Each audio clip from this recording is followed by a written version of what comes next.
All right, this is our third type of partial fractions, which is quadratic factors. So we're going to have denominators with x squared in them. That's part of our factors. And so when we see those x squared, we don't just use a, we use two variables, bx plus c, two terms, bx plus c, and then we continue it. So same as before, if we have repeated for x squared plus 1 squared, we're going to need x squared plus 1 and x squared plus 1 squared. But we also have this last one, which is x squared plus 3x plus 1. So then for our numerators, since a is linear, we write a. Since x squared plus 1 is quadratic, we use bx plus c. That's also a quadratic, so dx plus e. And then that's a quadratic, so fx plus g. And let's try this one now. So this one's way too complicated, but this one's not bad. So we'll start with our first denominator. I'm going to write this large, and then I'll shrink it and move it over, just like before. So x minus 1. I'm going to put it in parentheses, plus, and then the other one is now a quadratic. I like to put the linear one first. So since this one's quadratic, we use a, and this one is, sorry, the first one's linear, so we use a. Second one's quadratic, so we use bx plus c. We just continue the letters, so a, b, c. So if we had another one, we'd write dx plus e, or d, depending on what we had. All right, and then we do everything the same way we've done it before. So our a is from this fraction, and so it's missing the x squared plus 9. So we would end up with ax squared, and I like to leave a space for the x, plus 9, like that. And then our bx plus c now, in fact, let's distribute that a. So we have it ax squared plus 9a, that looks better, times the x minus 1 that it's missing. So our bx plus c is missing the x minus 1. So multiplying that out, we would end up with bx squared minus bx plus cx minus c. And then this we now have is our multiplied out, and they have to add up to 10.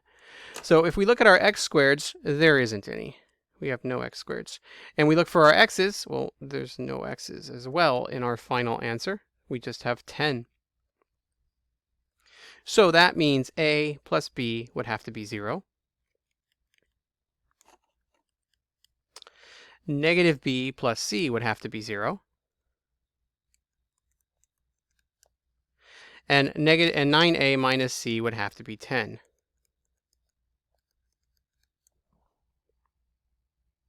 And so we can set this up into our augmented matrix. And so this would be 1, 1, 0, 0, 0, negative 1, 1, 0, and then 9, 0, negative 1, 10. So again, this is A, B, and C.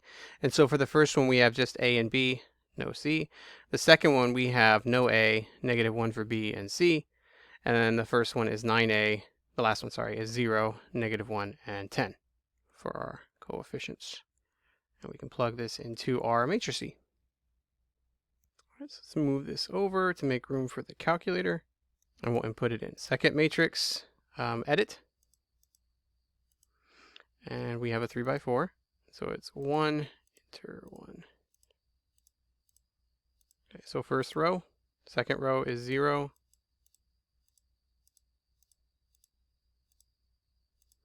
And then the last row,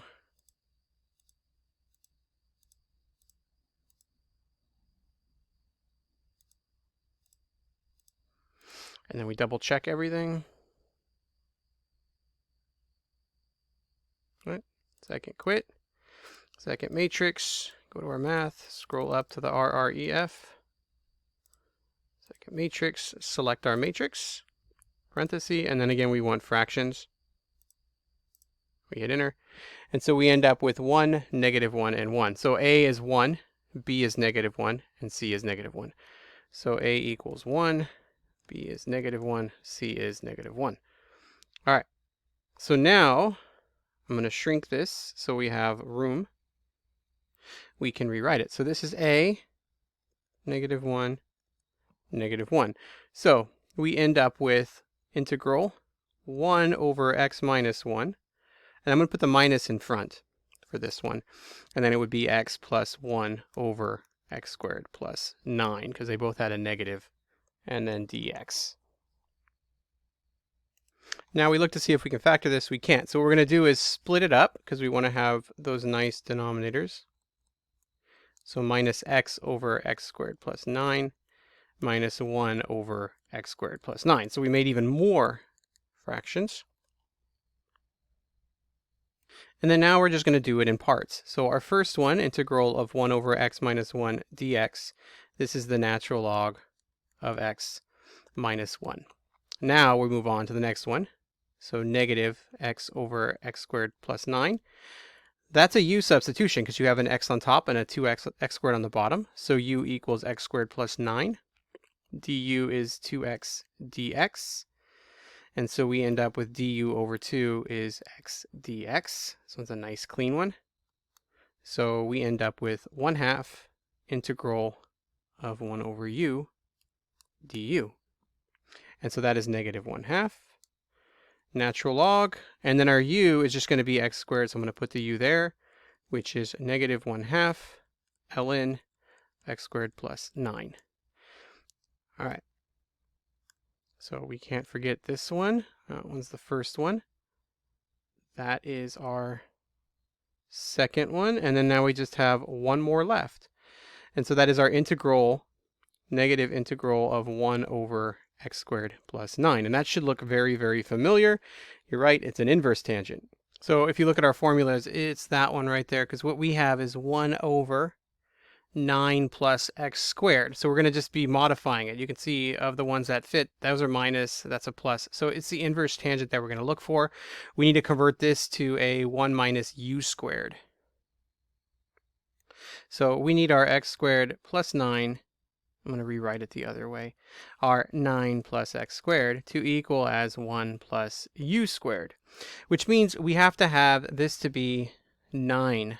So we need this to be 9 plus 9u squared. And so that way we can factor out the u. So that means our x squared here is going to have to equal 9u squared. So our x squared would be 9u squared, but again, we're doing x and u substitution. So that means x is equal to 3u. So if we use x3u, it'll allow us to factor out a 9, giving us that 1 plus u squared that we want. So dx is equal to 3 du. And now we can plug everything in. So this is our x. This is our dx. So we end up with negative integral 1 over 3u squared plus 9. See, now we get a 9 there. And our dx is equal to 3 du. So negative integral 1 over 9u squared plus 9 du. Put the 3 on top. In fact, let's just throw it out front. Negative 3. All right, and then we're going to factor out that 9. So we end up with 3 over 9 integral 1 over 1 plus u squared, just to have it in that nice tangent form. So this is negative 1/3 inverse tangent of u, which then equals negative 1/3. And we got to come back and resolve this. So u is equal to 1/3 x. So inverse tangent 1/3 x. And now we have all of them. So let's write our answer. So we have natural log of x minus 1 minus 1/2 natural log of x squared plus 9 minus 1/3 inverse tangent of 1/3 x. Moved over, and so we can put in a c. And there is our answer. And this is why I picked this problem, is it has a lot to it. So it gives us everything that you're going to need. If you run into these problems, they're right there.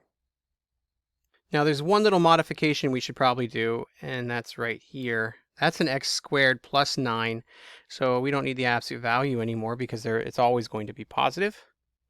All right. And let's get a nice clean. There we go. There's your answer.